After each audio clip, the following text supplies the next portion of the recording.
गालिब आज एक इंतहाई आसान और कंसेप्चुअल क्वेश्चन है केमिस्ट्री का।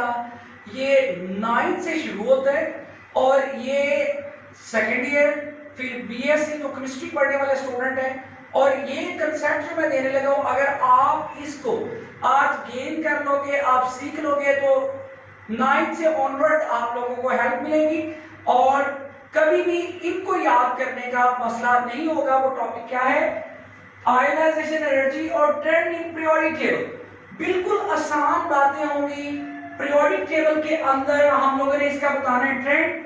अगर हम पीरियोडिक टेबल की बात करें, लेफ्ट टू राइट जाते हैं, तो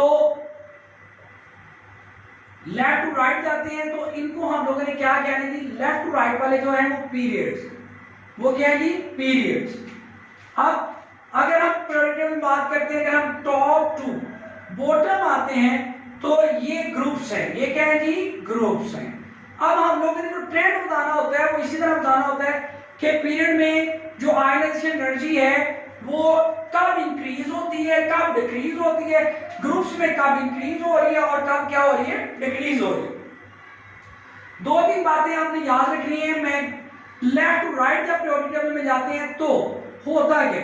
सबसे पहले एक बात कि शेल जो है वो सेम रहते हैं। शेल क्या रहता है जी? सेम रहता है। ये आपने याद रखना। शेल जब सेम रहता है, और जो सेकंड पॉइंट है वो ये है कि इलेक्ट्रॉन की तादाद जो है वो इंक्रीज होती जाती है। वो क्या होती जाती है जी? इंक्रीज। अब जब इलेक्ट्रॉन की तादाद इंक्रीज हो रही है, शेल क्या रह रहा है? सेम रह रहा है, तो होता क्या है कि अगर नॉर्मल टीम में दिस वन इज न्यूक्लियस और ये वो ऑर्बिट है, ये शेल है जो सेम रह रहा है, और इसमें पहले एक इलेक्ट्रॉन आया, अब फिर दूसरा इलेक्ट्रॉन आया, तो होगा क्या? जो न्यूक्लियस की अट्रैक्शन है इनके ऊपर वो इंक्रीज होती जाएगी। जो अट्रैक्शन है न्यूक्लियस की जो अट्रैक्शन है वो इंक्रीज हो जाएगी। वो क्या होती जाएगी? इंक्रीज। अब जब इंक्रीज होती जाएगी तो क्या होगा कि न्यूक्लियस इसको इनको अपनी तरफ खींचेगा, और यही जो एटम है, इसका शेल जो है, उसकी जो साइज है वो क्या हो जाएगा? रिड्यूस हो जाएगी। यानी न्यूक्लियस के करीब आते जाएंगे, जूं बढ़ते जाएंगे, न्यूक्लियस के करीब आते जाएंगे, और न्यूक्लियस का होल्ड इन पर क्या होता जाएगा? ज्यादा होता जाएगा। अब आयनाइजेशन एनर्जी की डेफिनेशन क्या है कि अगर ये एटम है और ये इलेक्ट्रॉन है, मैं बता रहा था कि जैसे ही न्यूक्लियस का होल्ड ज्यादा हो जाएगा तो आयनाइजेशन एनर्जी की डेफिनेशन क्या है?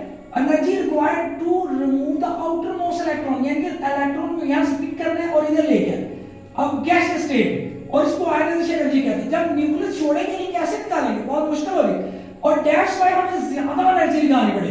तो along the periods ionization energy जो है वो क्या हो जाती है? इंक्रीज होती है।